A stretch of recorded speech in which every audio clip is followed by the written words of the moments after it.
enter tonight's matchup. The Red Devils in the white with the red shorts, white socks, will be going from our right to our left. The Wildcats in their away purple outfits with shorts, jerseys, as well as socks in the purple design for the Wildcats. Wildcats in goal. Their goalie for the last few years, Matt Elby. Elby's a tough keeper. He's had a lot of work in the last few years and has played extremely well. For the Wildcats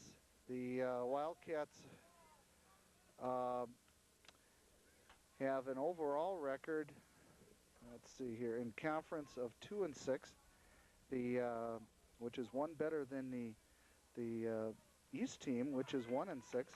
Although East has an overall season record of 10-9-3, which exceeds the 6-12-1 record of their opponents. This game has a lot of emotion. It's parents' night for both teams, which I think is kind of a quality time for parents to come out and be recognized for the support that they've given their sons here playing high school soccer. Ball goes out on the end, and we have a throw-in near the corner. The West team, player being held by the hand by the East defender, could have easily been a free kick there. And at this point, the West team goes back on defense. Player in an offside position.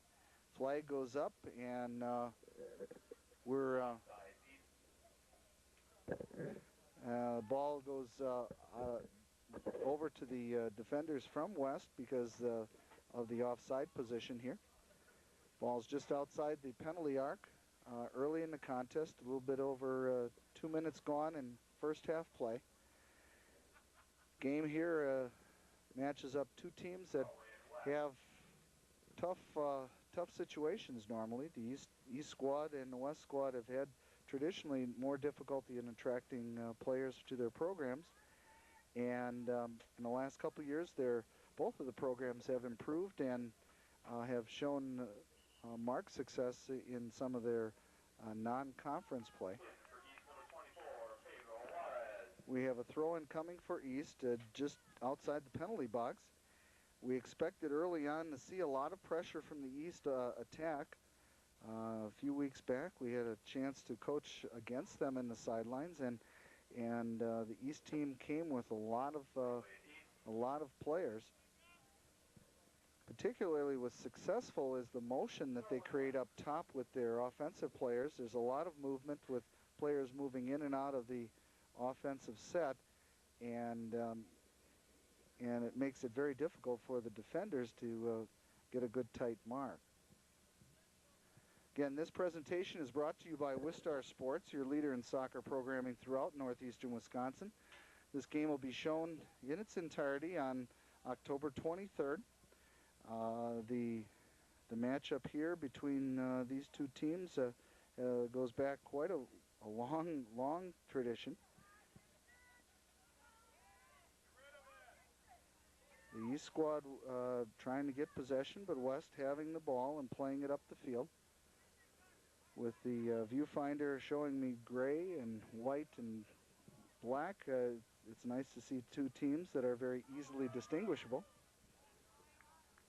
One of the players to watch on the West attack happens to be number 32, Kalm Bao Thao, the young man who has great ball skills, number 32, and he has, when he gets possession, like he has here, has made a lot of things happen in the West offense.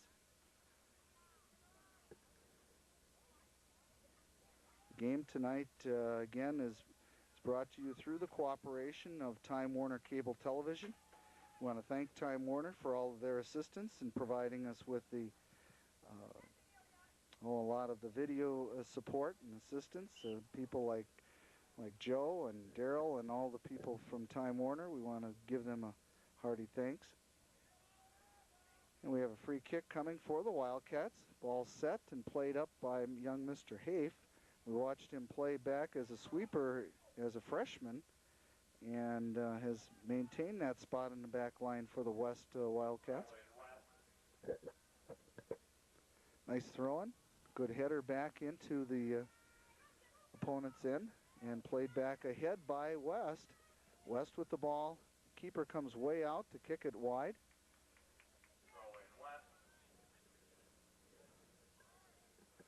Apparently there's been some recent change in keepers for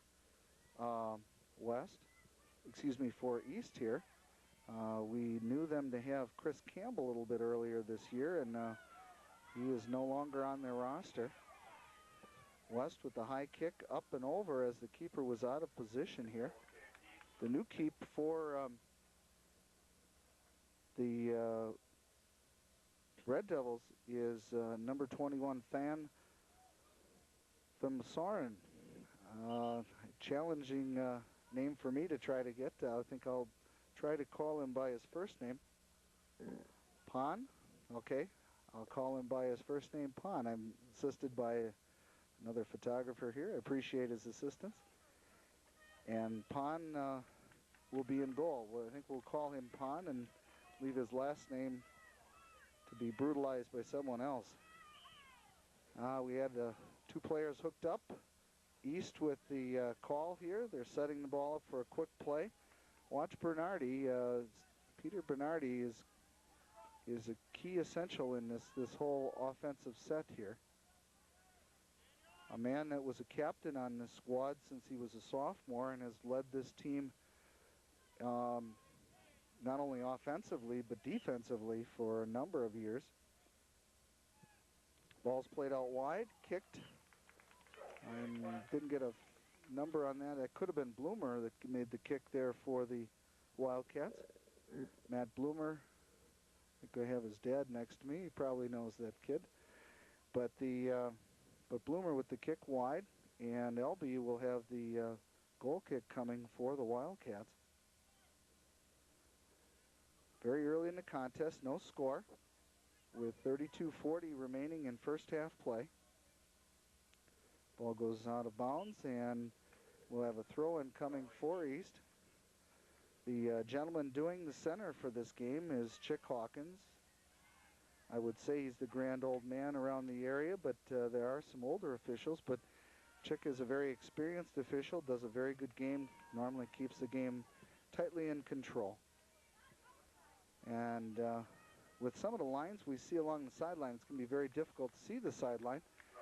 The actual yellow sideline, they actually painted over the green carpet that was sitting on the sideline instead of moving the carpet, which shows a lot of intelligence for the people that maintain the field. And as a result, the yellow line where this gentleman's standing is no longer even there.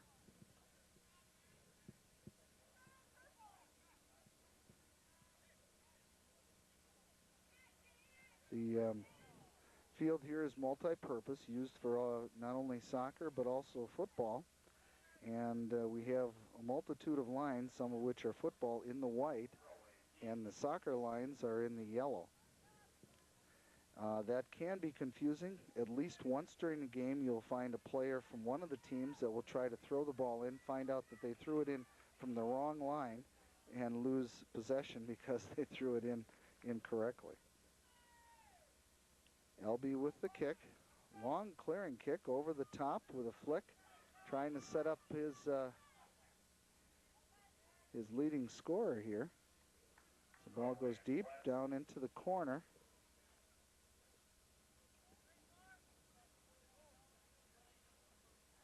We're having a little difficulty seeing the player. Comes out from the side, makes a nice header in towards the middle, and one of his teammates headers the ball across goal line and out of bounds.